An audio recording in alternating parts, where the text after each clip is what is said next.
अध्याय 2 ज्ञान योग या सांख्य योग। श्लोक 1। वासुदेव श्री कृष्ण कहते हैं, हे अर्जुन, युद्ध की इस विषम स्थिति में तू कैसे अज्ञान और मोह में घिर गया। ये ज्ञानी और महापुरुषों का आचरण नहीं है। इसलिए हे पार्थ, अपने मन की कमजोरी का त्याग कर, अपने कर्म का नहीं। जो इंसान अपने कर्म से मुंह मोड़ लेता है उसे केवल अपमान का सामना करना पड़ता है। तू जिन चीजों के लिए शोक कर रहा है वो इसके योग्य है ही नहीं। ज्ञानी जन जिंदा या मरे हुए लोगों के लिए शोक नहीं करते। ये जान ले कि ऐसा कोई काल नहीं था जब मैं नहीं था, तू नहीं था या यहाँ मौजूद लोग नहीं थे, और ना ही कभी ऐसा समय आएगा जब हम सभी नहीं रहेंगे। बदलाव तो इस प्रकृति का नियम है। पंच तत्वों से बना ये शरीर भी एक समान नहीं रहता। समय के साथ इसमें बदलाव होता रहता है और मृत्यु के बाद एक नए शरीर का जन्म होता है। इसलिए धीर पुरुष न शोक करते हैं और ना ही इसमें मोहित होते हैं। श्लोक का अर्थ है, इस श्लोक में अर्जुन के माध्यम से इंसान के मन की स्थिति को दिखाया गया है कि जब उसका सामना किसी चुनौती या मुश्किल परिस्थितियों से होता है तो वो किस तरह घबरा जाता है, किस तरह मोह में आ जाता है और अपना कर्म करने के बजाय उससे भागने की कोशिश करता है। जब तक इंसान सच से अनजान रहेगा तब तक उसके मन में तरह तरह के डर और संशय जन्म लेते रहेंगे।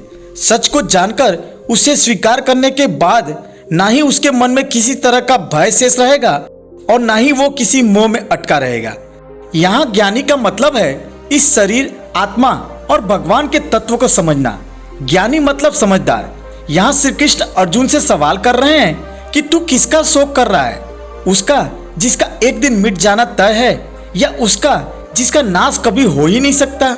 अगर नाश होना तय है तो दुख कैसा, और जिसका नाश हो ही नहीं सकता उसके लिए दुख कैसा।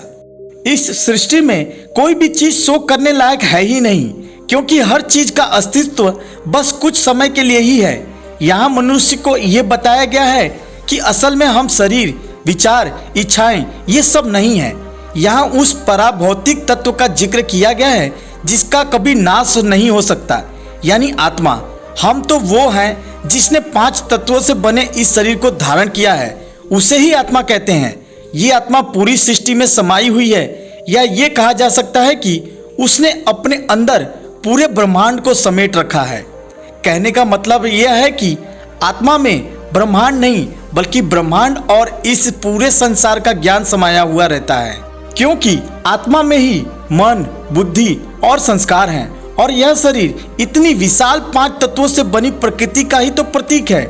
इंसान का स्वभाव होता है कि जो चीज, जो लोग उससे जुड़ जाते हैं उससे उनसे लगाव हो जाता है और वो उसे पकड़ कर रख लेता है।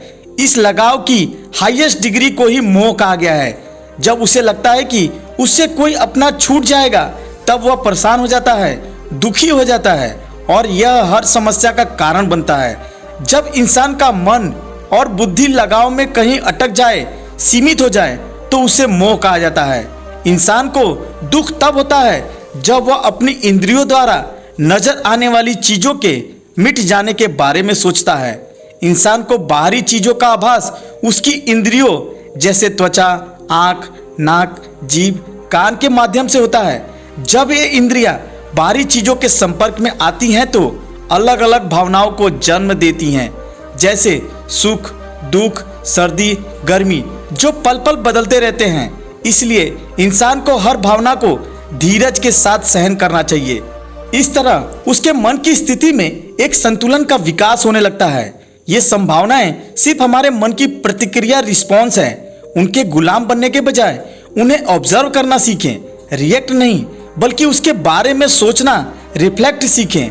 जितना ज्यादा इंसान खुद को बॉडी कॉन्शियसनेस वाले मैं और मेरा शब्द के साथ जोड़ेगा, उतना ही वह जीवन में समस्याओं और भ्रमों का सामना करेगा।